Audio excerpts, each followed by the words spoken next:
Si Chavez here, dito si Kuya Glenn. Si Glenn Malcontento. Also known as Kuya Glenn. Kuya Glenn. Yeah. Si Chavez pala, nasa link or nasa baba yung description ng aming mga pages sa TikTok at sa mga ibang social media platform. So, for today's topic, syempre kauna-una ang podcast namin. Kanina pa kami nag-iisip kung anong pwedeng pag-usapan Pero, Alam naman yan pag nakarami na ng alak, yan, diretso na yan. Sa una lang nakakaya. No? Simulan mo na, ano bang gusto mo mga pag-usapan natin?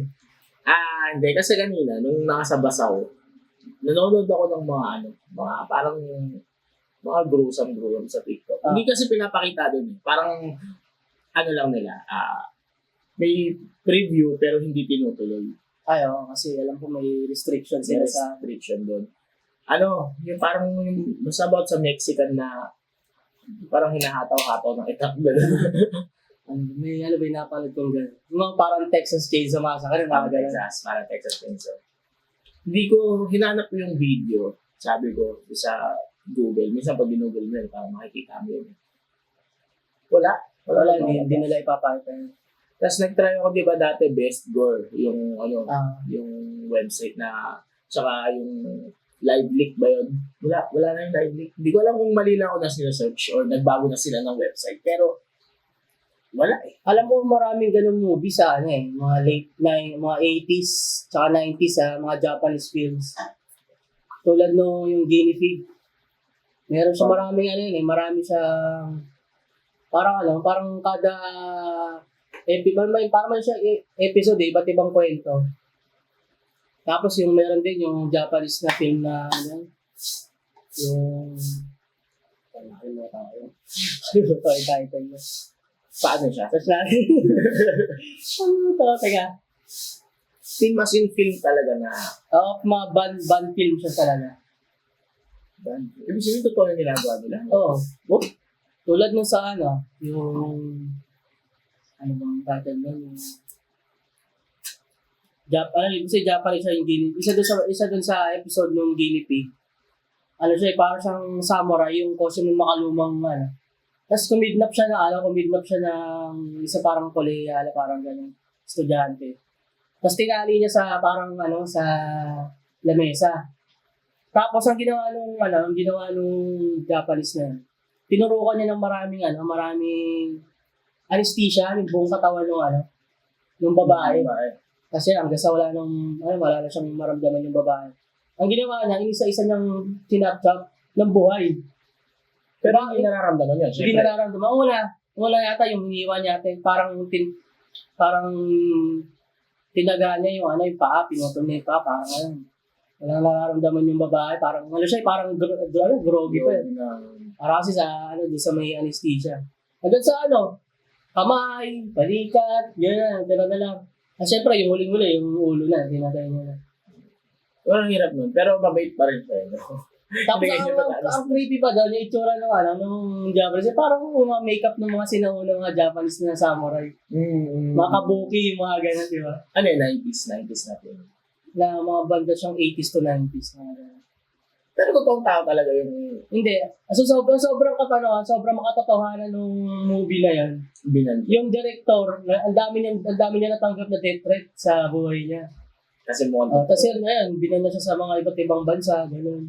Guinea Pig. Maraming kwento yun. Siya parang series. Maraming series. Ganito, chop-chopin ko, parang episode. Pero iba-ibang kwento yun. Pagdating sa episode ko, ibang kwento naman. Pero pa rin, kaliri pa rin. Mga ganun. Parang Guinea Pig. Bibitay kita. Pakita namin yung kung ma-search pa namin sa Google yung movie poster na nakapakita namin sa para pa daw video. May kinento sa akin yung ka-workmate ko dati. Serbian film. Ayun, maganda rin yan. Isa rin yun. Hindi ko na mapanood Maganda. Napanood ko siya isang beses pero nakalimutan ko na yung yung talagang pinakwento niya. Basta alam ko, more on girl talaga yun. Tsaka daw siya, disturbing. Parang, kung mahina daw yung loob mo sa mga, parang konsensyahin ka. Parang hindi daw para sa yung palabas. Tapos, diba, siyempre, lahat naman tayo, alam yung, pagdating sa gore, yung Human Centipede series, diba? 1, 2, 3. Puta, grabe yun. Grabe, no? Parang, isipin mo, kung ikaw yung nasa human centipede, parang okay yung ikaw yung pinakaunahan. Kaya ikaw yung sa pinaka-uli. Pinakaunahan talaga. Pinakaunahan, no? Oo. O pinakagitna. Ano pinakagitna? Kawawa ka din. Wala rin. Kasi, oo, pinakaunahan. Pinapaload niyo yun, guys. Yari yun.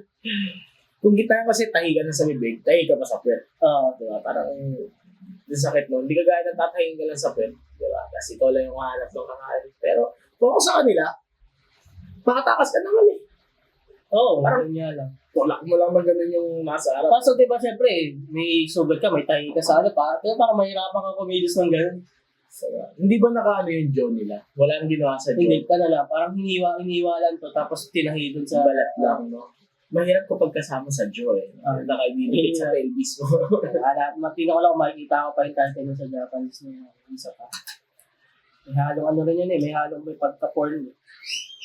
Sa Japan kasi, ano eh, ang open sila sa mga ganyan. Parang kapag alam nilang hindi pang bata, meron section talaga para doon. Hindi kaya dito sa atin na wala talaga. MTRCB lang ang meron eh.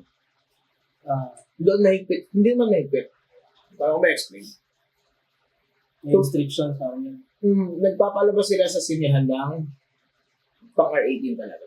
As in yung may pornographic na, wala namang actual penetration, pero yung may mga bastos-bastos. Dati meron naman tayo nun, yung mga Red Diaries, yung mga yung kangkong, mga ganun. Kasi isa pa, mga ano yun eh, ito naman, yung, isa pa Japanese movie to, ano siya. Alam ko, ano siya eh, yung movie na to nasa 1950s to ginawa eh. Kasi parang may pagka black and white pa siya. Ang kwento nun, ito yung ano, yung parang, alam ko, hindi ko alam kung true to life yun eh. Parang siyang nangyari siya nung ano, yung World War. So, parang nasa isang isla, mga Chinese eh, parang yung Japanese, parang sinakop nila yung parang grupo ng mga Chinese sa isang isla. Kasi tino-torture nila yung mga Chinese. Dahil diba sobrang lamig, may isang sindo na, diba yung malamig to parang gigilo. Parang nilagay nila sa bakod yung kamay nung isang Chinese na babae. Tapos binubuhusan nila ng tubig. Yun ang frostbite. Hanggang sa nag-frostbite na, di ba? Ganun. Hanggang sa naligas na, wala nang nararamdaman yung babae. Kasi tinatapik-tapikan, pinapala-pala. Wala siyang nararamdaman. Hanggang sa ginano nila. Ginano nila yung putol yung kamay. Parang, kasi hindi nararamdaman yung babae kasi ganun. Parang manit yan eh. Ang hirap nun. Ang hirap na gano'n, no? Siguro kapag nawala yung manhead. Oo, saan ba naman nararamdaman? Sakit, no? Title yata ng Land of the basta parang Rising Sun, mga ganun. Napanood ko yun. Hindi ko lang alam kung meron pa akong kopya dito sa akin. Wala naman masyado lumalabas na gano'n. Wala. No movie. Dati yung Saw. Yung Saw na yung parang pinakamalala, eh, no? Oo, sa America lumabas naman. sa sine. Tapos ano pa ba yung mga nakikita ko ng dati? Dahil kasi mahilig ako ng dati manood ng mga ganun. Kasama ko lagi si JR, si Pizza, si George. Pinapanood ko sa kanila ito, nalidiri siya eh. Ano yung nung pinanood yung gano'n? Ba't kayo nahilig sa... Yung sa Human Centipede. Hindi kasi ano yun, ang na-discover ko yung mga ganong movie. Sa YouTube lang din eh. Nanood ako ng mga band movies, mga ganyan. Na may mga, diba, top 10. Doon, isa ko sinuch yun sa torrent. Hanggang sa nahalap ko ngayon, parang wala, hindi mo na makikita eh. May, siguro sa Patron pa. Siguro kung request tayo, no? Pwede. Patron Hub guys, ano yun, FB group na sobrang limited lang nakakapasok. So kapag member kayo doon, congratulations at nakapasa kayo sa initiation. Lahat ng source nandun, parang siyang Symbionize, parang siyang Symbionize na halos lahat ng kailangan mo nandun. Tsaka mababait ng mga members doon. Yun nga lang kailangan, syempre, mag-contribute ka din, may ambag ka din para, diba? Wala pa akong ambag dun eh. Ako wala ko nakuha eh. Ako nung lang, pinakasiguro magiging ambag mo doon pag may nakita ka na sa ibang website na parang galing sa Patron Hub to, tapos binibenta na ito. Siguro, yun talagang gusto nila na galit eh. Okay na siguro ambag yung i-report mo, sabihin mo, pakita mo yung page kung saan binibenta, para pag nakita ng admin ni Boss Pedro na andun nga siya, nandun sa group, tapos binibenta yan sa labas. Mataterminate agad. Kasi masisira yung group, pero sobrang sobrang ganda nung Patron Hub. Lahat guys, lahat. Ultimo mga installer ng Windows, ng mga Meron nga dun pang sa, tawag dito, yung civil exam, parang, Ay, yung mga exam, yung mga parang reviewer, mga ganun, diba? Kompleto ka dun. sabi ko, nagpo-post pa na ito. Nakakatawa lang. Meron pa nga, di ba, nung nilabasa ang comment doon, salamat sa bagay, ganyan, nakapasa ako dahil sa reviewer niyo, mga ganun. Maganda dun guys, yun nga lang, hindi kayo basta-basta makakapasok. Tsaka parang may season no? Bawa tong season ng, kunyari, February, for 2 days mag-o-open yung pinto. Doon lang kayo makakapasok. No? Kaya sagutin yung feeling ko, sasagutan mo na naman maayos yung mga questionnaire bago ako pumasok.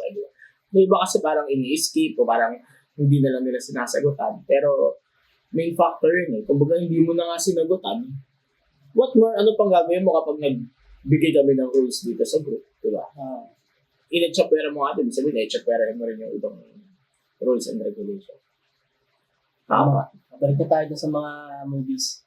Siyempre, isa pa to sa mga Siyempre, sino ba ang tawag dito? Sino ba hindi makakalimot sa movie na Cannibal Holocaust? Diba? Parang ganun yan. VHS. Hindi. BCD. BCD ba? Ayun. Kinestyon din daw yun sobrang totoo daw.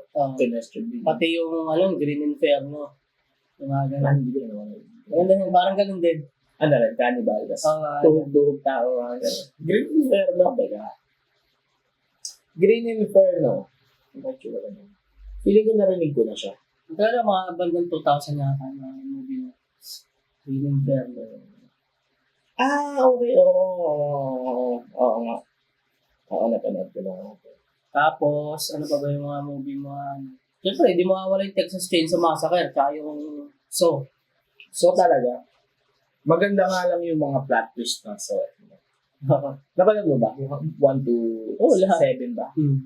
Tapos yung Jigsaw. Yung Jigsaw ba? Alam ko rito, papatay na yung yung mismo si Jigsaw. Tapos tuloy-tuloy pa rin yung niya.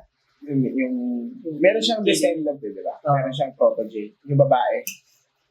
Di ba biktima niya rin yun? Yung babae? Biktima rin. Parang umaling ganun. Anong prop yung sa babae?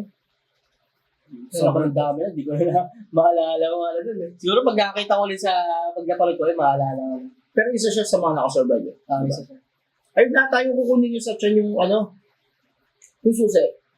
Hihiwain niya yung tiyan ng lalaki, kukunin yung susi, tapos bubuksan yung maglalak. Yun na. So yung babae yun.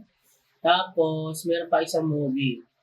Yung pinagbasihan ng Hunger Games, Battle Royale, Japanese. Japanese. Yung talaga. Sa isang isla lang kayo, mga estudyante natin, papatayan kayo, gano'n. Tapos agawan kayo ng armas. Ano bang catch nun? May time limit yung sa loob. Sasabog siya, di ba? Sasabog. Tapos mga estudyante sila. Mga estudyante, mga teenager, mga ganun. Ang umpisa kasi nun, binigyan sila ng yung pagkasimula nung parang game, binigyan sila ng bawat isang armas.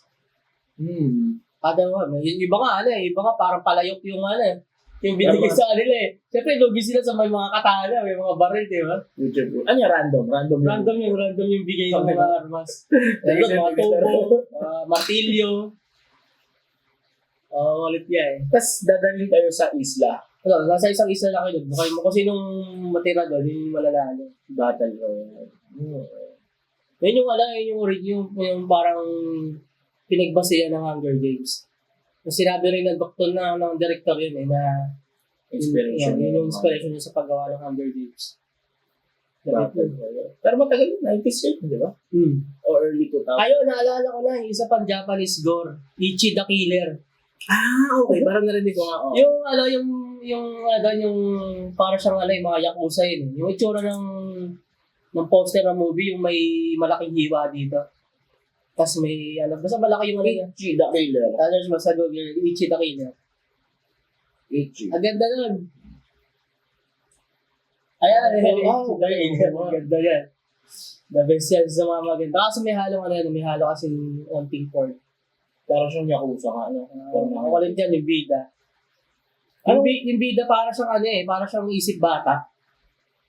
Pero siya, isa rin sa mga pumapatay. Bagay yung ano, yung ano na yan, yung sa poster ng movie na yan, siya parang hitman siya ng yung mga Yakuza. Siya yung mga pumapatay ng mga mga pinuutos ng boss. Tapos yung bida, parang ano siya, anonymous eh. Hindi siya yung bida. Hindi siya yung bida, siya yung pabaga parang kalaban siya ng bida. Kalaban siya. Ba't siya yung nasa poster?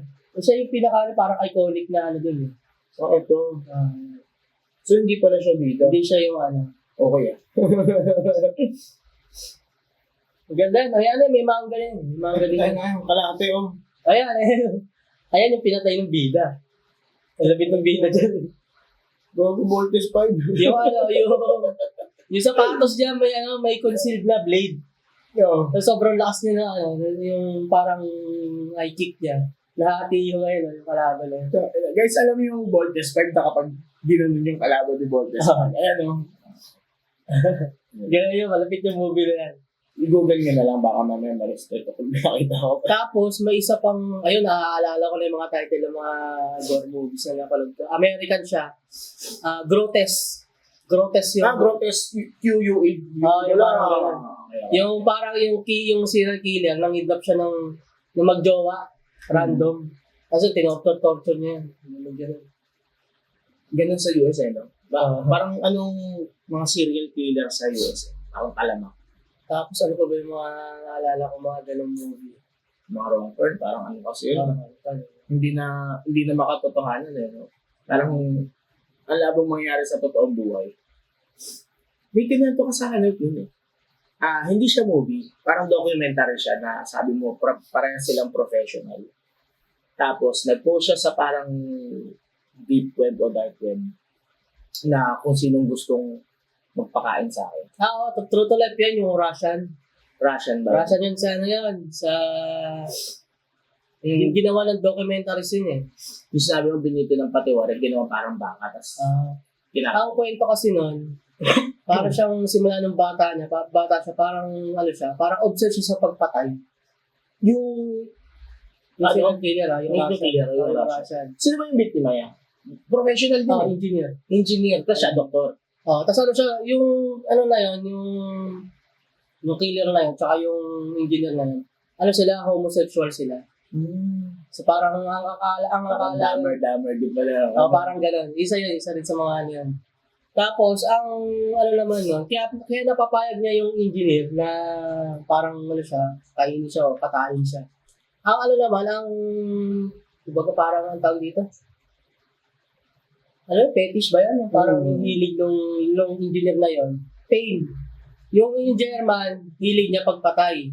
Tapos yung engineer na biktima niya, ang fetish niya, pain. Kumbaga parang wala siyang nararamdaman, saksakin mo, okay na sa parang the more nasaktan mo, lalo kung parang na-arouse. Parang ang unang-unang nang gawa nun, parang hindi naman talaga intention patayin talaga nung killer yun. Kumbaga parang request na rin ng engineer. Sabi niya parang sex sila, homosexual sila. Sabi niya parang putulin mo yung yung junjun ko, parang gano'n. Pinutol niya. Pinutol niya, tapos parang doon siya na-arouse, yung engineer. Tapos siyempre, na-enjoy din yung isa kasi gusto niya parang give and take yung nangyari. Parang gano'n yung nangyari. Pero ang hirap no? Trip mo, parang na-arouse kapag nasasaktan. Tapos hanggang may ganong sakit sa parang psychology, parang gano'n. Parang obsessed sa pain, parang gano'n. Hanggang biniti na siya. Hindi. Doon ang kinamatay ng engineer na yun, naubusan siya ng dugo dahil yung pinutol yung junjun sa bathtub. Doon siya namatay. Tapos, hindi alam nung Russia na Taliban. Parang gano'n. Ginawa niya, kinatay niya yung Kinatay na lang niya para to get rid yung body. Kasi yung kinakain niya, in-stock niya sa rep, parang parang karne ng baboy. Karne ng baboy, in-stock niya sa rep, tapos tuwing magdi-dinner niya, kukuha siya ng kapiraso niya, luluto niya para steak. Parang gano'n. Sinabi pa nga niya doon kung ano yung pinakamasarap na part ng tao eh. Ano daw? Yung puwet, yung pisngi ng puwet. Pigi. Yun ang pinakamasarap daw na part ng tao. Sinabi yan, sinira niya sa documentaries yun, grabe yun. Pinakamasarap. Siguro dahil malambot. Hindi ko alam eh. Or Basta yun yung sinabi niya sa documentaries eh. Pinakamasarap na part ng tao, pero Try nyo guys. Try nyo guys. Hindi, joke lang. Nagating yung pot na. Pero gano'n, no? Hindi, nakaka-close din. Parang may mga tao talaga na gusto nilang kumain din ng tao. Or dahil Hindi kasi ano may yun sapak sa utak. na in-explain na ng mga psychologists, yung parang hindi naman magiging ganun mag-isip yung tao, hindi sa ano yun, sa environment niya, sa kinagisnan niyang family, mga serial killer. Hindi naman sila ganun talaga magiging isip kung ano ganun mag-isip kung wala silang pinagdaan ng parang na-trauma sila nung kabataan nila, parang binubugbog sila nung magulang nila, gano'n. Nire-rape sila, parang gano'n. Doon nagsisimula yung ganong mindset ng mga serial killer, mga ganyan. Sa bagay, si Dahmer, siya parang yung mga roadkill nila, mga nasasagasaan sa kalsada, tapos ginagawa natin. Diba doon nagsimula, diba? Siyempre, pag tinaxidermize mo yun, bibiyakin mo yung katawan, Hindi alam mo. dissect mo, Hindi na-realize nung tatay niya na parang na-obsess na si Jeffrey sa ganun. hanggang sa tao niya na ginagawa. Hindi. Actually, hindi niya nagawa sa tao. Tapos parang na-realize na, parang sarap pala, ano? Pag sa tao. Oo. Yung Kaya nga tuloy daw yun yung parang yung shiny organ, doon daw siya parang na-attract sa mga shiny, kapag shiny daw yung organ. Siyempre kapag binulot mo naman talaga atay mo, basa yan di ba? Parang doon siya na no? Grabe trip ng mga Amerikano. Sa Pinas na ganyan ba? Ang alam ko lang si Manero kinain niya yung utak ng Mga gross na mga top lady. chef lady. Diba? Chagaray. Diba? Ano yung mga Chagaray? Parang, alam ko may pinatay siya tapos, hindi ko alam kung kinain niya ba yung utak, parang ganun-ganun. Alam ko si Manero yun Ano ba yan? Oo, si Manero. Kinain niya yung utak ng pare ata. Parang, hindi, alam ko. Hindi ko maalala.